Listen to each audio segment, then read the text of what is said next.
संगठन ने मुख्यमंत्री को अंकिता भंडारी हत्याकांड से जुड़े हत्यारों को फास्ट ट्रैक कोर्ट में मुकदमा चलवाकर फांसी दिलाए के संबंध में ज्ञापन सौंपा है। बताया जा रहा है कि विकास नगर एसडीएम कार्यालय में आर्य संगठन के सुमित नेगी, दिलीप सिंह और संगठन से जुड़े कई सदस्यों ने मुख्यमंत्री को एक ज्ञापन भेजा है। बता दें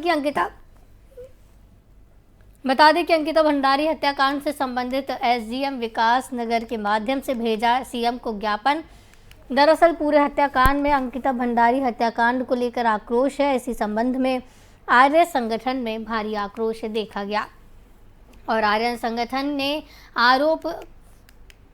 आरोपियों को फास्ट ट्रैक कोर्ट में मुकदमा चलवाकर फांसी दिलवाए जाने की मांग की है।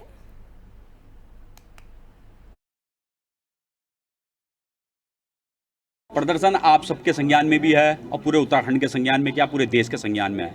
अंकिता भंडारी की निर्मम हत्या जो करी गई है, आपके सामने है। रिजॉर्ट के मालिक पुलकित साहनी और उनका पूरा स्टाफ जो भी उनके साथ संलिप्त था, उन लोगों ने उसकी निर्मम हत्या करी है और हत्या करने के बाद उसको नदी में फेंका है। लेकिन पुलिस प्रशासन और सरकार के दबाव में आके उसके बहुत से एविडेंस जो है मिटाए जा रहे हैं।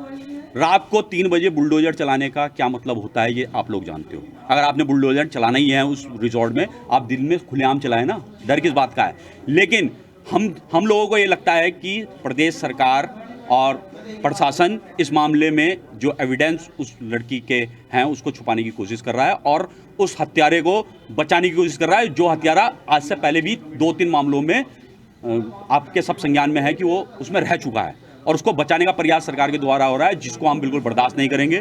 ये हमारे उत्तराखंड की भौगोलिक स्थिति और इतिहास नहीं है कि यहाँ पे इस प्रकार के कृत्य हों। और इसको अगर फांसी नहीं दी जाएगी तो हम लोग अभी तो हम सरकार को सिर्फ एक लिखित प्रार्थना पत्र दे रहे हैं। आने वाले टाइम पे हम इसमें आगे भी सड़कों पे आंदोलन करेंगे और जितना हो पाएगा, क्योंकि जो अगर इन लोगों को फांसी नहीं मिली तो मुझे नहीं लगता कि और लोगों को इस चीज़ में, जो इनके रिलेटिव हैं, जो इनके वो हैं, उन बेचारों के जो उनकी बच्ची मरी है, वो उसको आत्मा को भी शांति मिलेगी और उनके लिए भी कुछ पाएगा।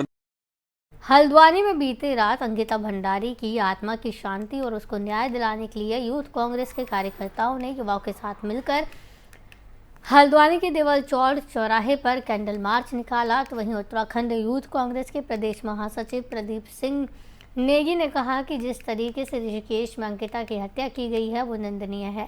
साथ ही प्रदेश की जनता ने 8 महिला विधायकों को चुना है ताकि महिलाओं की आवाज़ को बुलंद कर सके, पर अंकिता हत्याकांड में इनकी चुप्पी शर्मनाक है। उन्होंने ये भी कहा कि जिस तरह भाजपा नेता के बेटे ने अपने कुकर्म छुपाने के लिए एक निर्दोष की हत्या की, ऐसे दरिंदों को फांसी की सजा होनी चाहिए।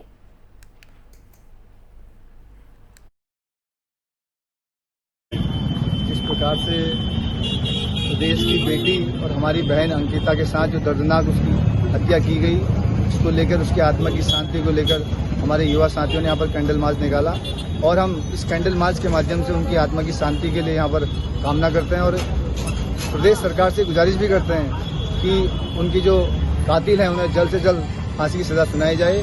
जिस प्रकार से प्रदेश सरकार कहती है कि एक तरफ से कहती है बेटी बचाओ बेटी पढ़ाओ, और आज हर प्रदेश की बेटी अपने को बहुत ही शर्मिंदा महसूस कर रही है। जिस प्रकार से उसकी हत्या हुई, अंकिता की हत्या हुई, ऐसी हत्या, ऐसी घटनाएं आगे को भविष्य में इस प्रदेश में न हो।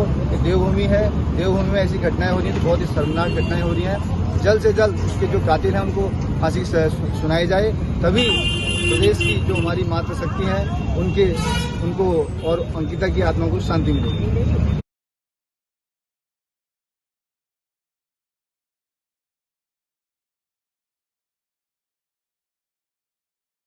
अंकिता हत्याकांड को लेकर अब सियासत गरमा गई है। अल्मोड़ा पहुंचे पूर्व सभासद प्रदीप टमटा ने सरकार को घेरते हुए कहा कि इस हत्याकांड में सरकार की मंशा पर सवाल खड़े होते हैं। उन्होंने कहा कि राजस्व पुलिस से 5 डिवार्ड रेगुलर पुलिस को दिया जाता है, जबकि इसको तत्काल कर देना चाहिए था। साथ ही उन्होंने कहा कि सबसे बड़ी बात ये है कि जिलाधिकारी कहते हैं उन्होंने रिजॉर्ट को तोड़ने के आदेश नहीं दिए थे, तो सवाल खड़ा होता है कि रिजॉर्ट किसने और किसके आदेश पर तोड़ा। इन सबसे साफ लगता है कि इसमें बड़े लोगों को बचाने का प्रयास सरकार द्वारा किया गया है।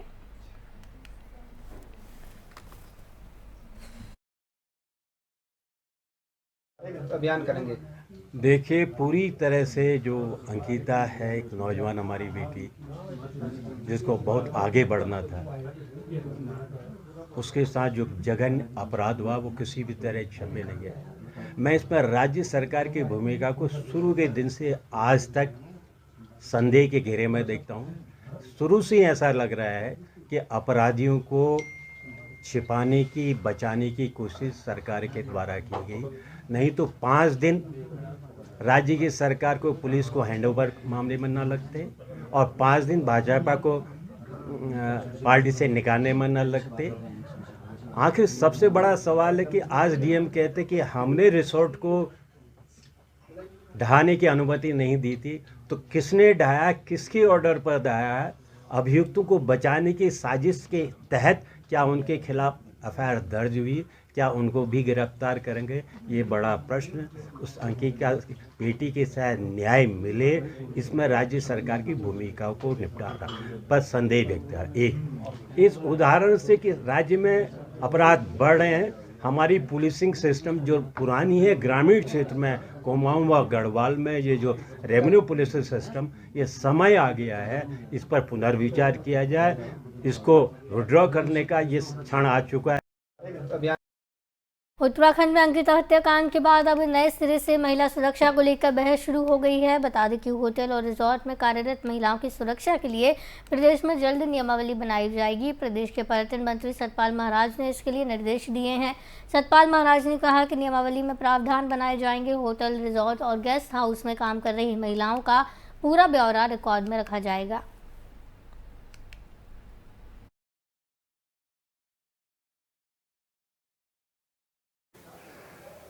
अंकिता भंडारी की हत्या से सभी लोग आक्रोशित हैं, हम लोग भी बहुत दुखी हैं और निश्चित रूप में जो दोषी हैं उन्हें कड़ी से कड़ी सज़ा मिलनी चाहिए।